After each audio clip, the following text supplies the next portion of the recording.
বাংলাদেশ ভারত সীমান্তে নতুন করে উত্তেজনা তৈরি হয়েছে কথিত বাংলাদেশিদের ফেরত পাঠানো ইস্যুকে কেন্দ্র করে।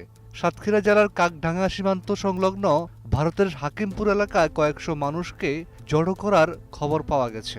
দাবি করা হচ্ছে এরা বিভিন্ন সময়ে অবৈধভাবে ভারতে প্রবেশ করে সেখানে বসবাস ও কাজ করছিলেন। বর্তমানে তাদের পরিচয় যাচাই করে বাংলাদেশে ফেরত পাঠানোর প্রক্রিয়া চলছে। ভারতের উত্তর ২৪ পরগনার হাকিমপুর সীমান্ত এলাকায় সপ্তাহ জুড়ে বহু মানুষকে জড়ো হতে দেখা গেছে। স্থানীয় সূত্র বলছে, এসব ব্যক্তির কাছে বাংলাদেশের জাতীয় পরিচয়পত্র সহ বিভিন্ন নথি চাওয়া হচ্ছে। তাদের নাম, পরিচয়, আদিবাড়ির জেলা এবং অন্যান্য তথ্য সংগ্রহের পাশাপাশি ছবি তোলাও হচ্ছে। এরপর সীমান্তের কাছাকাছি স্থানে অপেক্ষা করানো হচ্ছে। ভারতীয় গণমাধ্যমের কিছু প্রতিবেদনে দাবি করা হয়েছে, শতাধিক কথিত বাংলাদেশিকে ইতিমধ্যে সীমান্ত দিয়ে বাংলাদেশে পাঠানো হয়েছে। তবে এই বিষয়ে বাংলাদেশের সীমান্তরক্ষী বাহিনী, বিজিবি কিংবা স্থানীয় প্রশাসন আনুষ্ঠানিকভাবে কোনো তথ্য নিশ্চিত করেনি। তাদের ভাষ্য অনুযায়ী কাউকে আনুষ্ঠানিকভাবে হস্তান্তর করা হয়নি এবং জোরপূর্বক ঠেলে দেওয়ার ঘটনাও ঘটেনি। তবে সীমান্তের ওপারে অনেক মানুষকে একত্রিত করা হচ্ছে, এমন তথ্য বিজিবির কাছেও রয়েছে। সীমান্তে যে কোনো ধরনের অনুপ্রবেশ বা পুশ ইন ঠেকাতে সতর্ক অবস্থানে রয়েছে বিজিবি।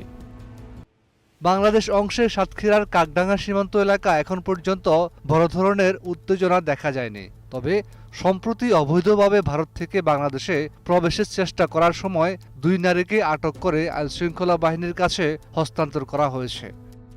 এদিকে পশ্চিমবঙ্গে রাজনৈতিক পট পরিবর্তনের পর নতুন মুখ্যমন্ত্রী শুভেন্দু অধিকারী অবৈধভাবে বসবাসকারী কথিত বাংলাদেশিদের বিরুদ্ধে কঠোর অবস্থানের ঘোষণা দিয়েছেন। তিনি অবৈধ অনুপ্রবেশকারীদের জন্য হোল্ডিং সেন্টার তৈরির নির্দেশও দিয়েছেন।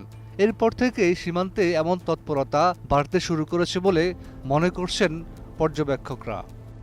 সাতক্ষীরা ৩৩ বিজিবির অধিনায়ক লেফটেন্যান্ট কর্নেল কাজী আশিকুর রহমান জানিয়েছেন, গত ২৬ মে ভারত থেকে কয়েকজনকে জোর করে বাংলাদেশে প্রবেশ করানোর চেষ্টা করা হয়েছিল। তবে বিজিবির কঠোর অবস্থানের কারণে সেই চেষ্টা ব্যর্থ হয়। তিনি বলেন, সীমান্ত এলাকায় নিয়মিত টহল ও মাইকিং কার্যক্রম চালানো হচ্ছে এবং যে কোনো ধরনের পুশ ইন প্রতিহত করতে বিজিবি প্রস্তুত রয়েছে। বিশ্লেষকদের মতে, সীমান্তে এই পরিস্থিতি দুই দেশের সম্পর্কের জন্য নতুন উদ্বেগ তৈরি করেছে। ফলে মানবিক, কূটনৈতিক ও নিরাপত্তাগত দিক বিবেচনায় বিষয়টি সতর্কতার সঙ্গে মোকাবেলা করা জরুরি হয়ে পড়েছে।